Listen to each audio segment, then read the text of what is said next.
Hello guys, Radhe Radhe. आप सब कैसे हैं? उम्मीद है कि आप सब अच्छे होंगे। मैं बिल्कुल ठीक हूँ। तो आज कहानी लेके आई हूँ, एक फ़कीर को भगवान को कैसे प्राप्त किया। तो एक फ़कीर था जिसका था सन्यासी रहता था हमेशा, लेकिन उसको भगवान को प्राप्त करने का बहुत ही मन था। हमेशा सोचता था मैं भगवान को कैसे प्राप्त करूं, कैसे मिलूं भगवान से। ये सोच सोच के वो बीमार भी हो जाता था। और ये कहानी इसी प्रकार है कि भगवान को कैसे प्राप्त करें, भगवान हमें कैसे मिले। तो फिर बहुत सारे पुराने समय की बात है। एक फ़कीर रहता था, सन्यासी फ़कीर। उसको भगवान की बहुत ज़्यादा प्राप्त करने की इच्छा थी कि मैं भगवान को प्राप्त करूं। यही सोचता रहता था हमेशा कि भगवान को कैसे प्राप्त करूं। तो चलते चलते वो बहुत दूर चला गया और फिर यही सोचता क्या करूं क्या नहीं। तो दूर चला गया तो यहाँ एक समुंदर था। तो वहाँ एक बालक बैठा था, लेकिन उसके पास जाके बैठ गया वो फ़कीर। और फिर वो बोला, तुम कैसे हो बालक? तो बोला, मैं ठीक नहीं हूँ। और बालक रो भी रहा था। तो बोला सन्यासी ने कि तुम रो क्यों रहे हो? तो बालक ने बोला कि मैं क्या करूं, इतना बड़ा समुंदर है और मैं एक बर्तन लेके आया हूँ। इसमें पूरे समुद्र को लेके जाना चाहता हूँ, लेकिन समुंदर है तो इसमें समा ही नहीं रहा है।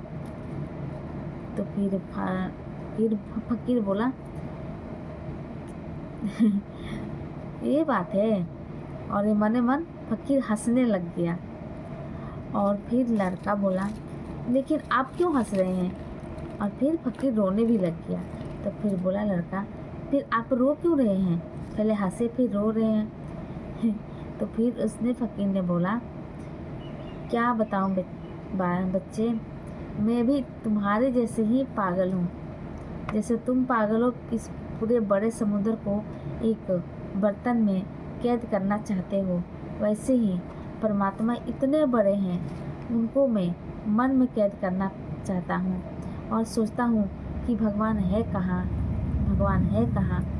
यही सोच सोच के मैं 30 साल से घूम रहा हूँ कि भगवान को मैं कैसे मिलूँ, कैसे प्राप्त करूँ। और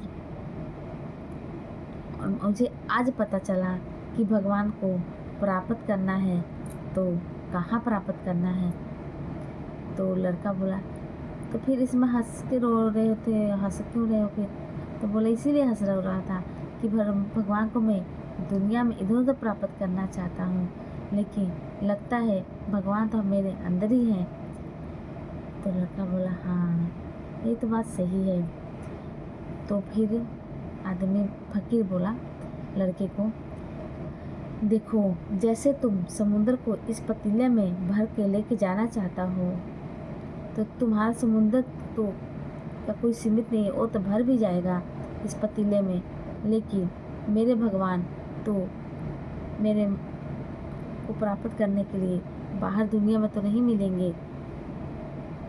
तो इतने विशाल भगवान हैं, मैं उनको कहाँ से प्राप्त करूँगा? और समुद्र का क्या पता है, उनकी सीमित है सीमा। वो तो कहीं छोटे पतीले में भी आप तुम भर के ये थोड़ा सा पानी लेके जा सकते हो, लेकिन भगवान को मैं इतने बड़े विशाल भगवान को नहीं भर सकता हूँ। तो फिर ऐसे ही सोचने लग गया, भगवान तो बस हमारे मन में ही है, उनको जितना जागृत करूँगा, जितना नाम लूँगा, वही तो हमारा भगवान है, वही हमारा सहायता करेंगे। तो फिर वो अपने कुटिया में आ गया। कुटिया में आया तो बहुत नाचने झूमने लग गया। सब सन्यासी पूछने लग गए, क्या हुआ भैया, आप तो आज झूम रहे नाच रहे हो, 30 साल से तो आपको ऐसे ये नाचते झूमते हुए नहीं देखा है, हंसते हुए नहीं देखा है, लेकिन लग रहा है आज भगवान को तुमने प्राप्त कर लिया है। तो सन्यासी बोला, हाँ मैंने आज भगवान को प्राप्त कर लिया है। 30 साल तो मैंने ऐसे ही व्यर्थ गवा दिया था। सोच रहा था भगवान इधर उधर कहीं भी मिल जाएंगे, और मैं सोच रहा था भगवान कहाँ पे हैं और कब मुझे दर्शन देंगे, लेकिन मुझे पता चल गया आज कि भगवान कहीं पे नहीं है तो बस हमारे मन में है। उनको बस अच्छे कर्म से, अच्छे ध्यान से उनको प्राप्त करना है तो भगवान को बाहरी दुनिया में नहीं प्राप्त किया जा सकता है। किया जा सकता है तो सिर्फ अपने मन से, अपने जागृत करने से, मन के उजागृत करने से प्राप्त किया जा सकता है।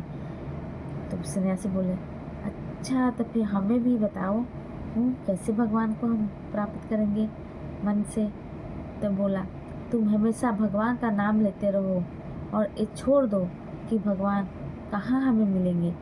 तो भगवान का नाम लेते लेते ही भगवान हमारे मन में ऐसे समा जाएंगे, लगेगा ये दुनिया ही सब भगवान है, इस भगवान की बनाई हुई कुदरत सब भी भगवान है और हम भगवान के ही रूप हैं।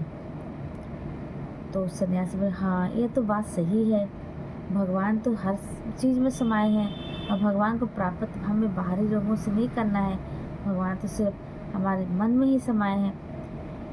सब ने आंखें बंद की और भगवान को जागृत करने लगे, नमः शिवाय को नमः शिवाय का जाप करने लगे सब शिष्य और फकीर भी याद करने लग गया।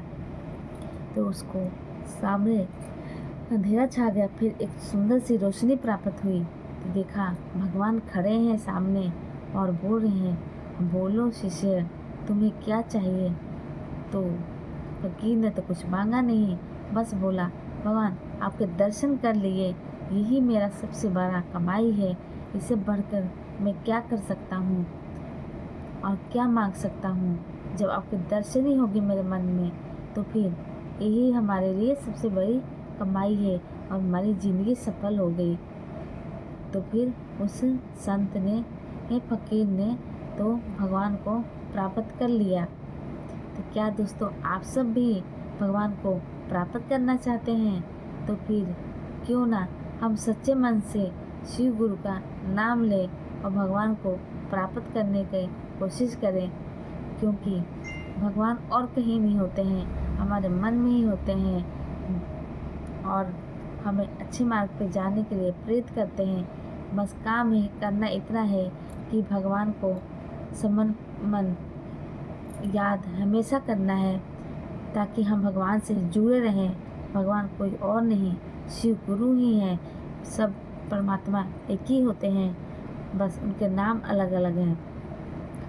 तो आप भी भगवान को प्राप्त करना चाहते हैं तो फिर भगवान को बस सच्चे मन से याद कीजिए और हमेशा जब भी कुछ भी काम हो, मन उदास हो, तो बस नमः शिवाय का, ओम नमः शिवाय का जाप कीजिए। देखिए आपके रुका हुआ काम कैसे बढ़ जाता है और आप ज़िंदगी में कैसे सफल होते हैं। आपको किसी चीज़ की कोई कमी नहीं होगी। बस आप ओम नमः शिवाय का जाप करते रहिए और आगे बढ़ते रहिए। तो भगवान को प्राप्त करना भी इतना मुश्किल नहीं है।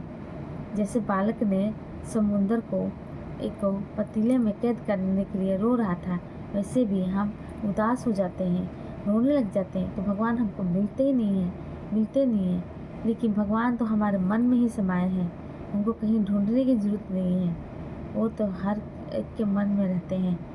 बस उनको आंखें बंद करके और शुद्ध मन से बस याद करना है कि ओम आहे महादेव आप कहाँ हैं, आपके बिना हमें ज़िंदगी अधूरी है। ऐसे आप याद कीजिए, देखिए भगवान आँख बंद करते ही हमारे सामने खड़े हो जाएंगे और कहेंगे, बालक तू घबरा मत, मैं तुम्हारे साथ हूँ, और भी कोई प्रॉब्लम होगी मैं तुम्हारा साथ दूंगा। और इस तरह भगवान को हम प्राप्त कर लेंगे। तो आपको कहानी कैसी लगी? अगर कहानी अच्छी लगी होगी तो वीडियो को लाइक, कमेंट, शेयर ज़रूर कीजिएगा और चैनल को सब्सक्राइब कीजिएगा। ऐसे ही और भी अच्छी धार्मिक कहानियाँ आपको लेके आऊँगी और आपका मनोरंजन सब करूँगी और ज्ञान प्राप्त करूँगी, क्योंकि कहानियाँ हमारी ज़िंदगी का सबसे बड़ा हिस्सा होती हैं। इनसे ही हमें पता चलता है कि दूसरों की ज़िंदगी में क्या हुआ है और बहुत ही। तो फिर इस तरह आप देखते रहिए और वीडियो को लाइक कमेंट में तो खुद भगवान वैसे समा रही हूँ जैसे भगवान खुद ही हमारे सामने खड़े हो गए। कहानी कहते कहते ऐसे लग रहा है जैसे भगवान में ही मैं भी खुद लीन हो गई हूँ। तो आपको वीडियो कैसा लगा? अच्छा लगा होगा, वीडियो को लाइक कमेंट शेयर जरूर कीजिएगा और चैनल को सब्सक्राइब कीजिएगा। हर हर महादेव, राधे राधे, जय श्री कृष्ण।